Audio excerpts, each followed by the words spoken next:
Зайырлылық мемлекет пен діннің бір-бірінен бөліну ғана емес, ең алдымен әр азаматтың ар-ождан бостандығын, сенім еркіндігін құрметтейтін өркениетті қоғам қағидасы.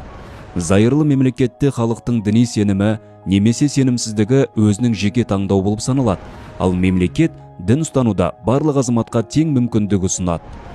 Зайырлылықтың басты мақсаты дінді қоғам өмірінен ығыстыру емес, керісінше оның таза адами болмысын сақтап, саяси мүдделер мен радикалды идеологиялардың ықпалынан қорғау.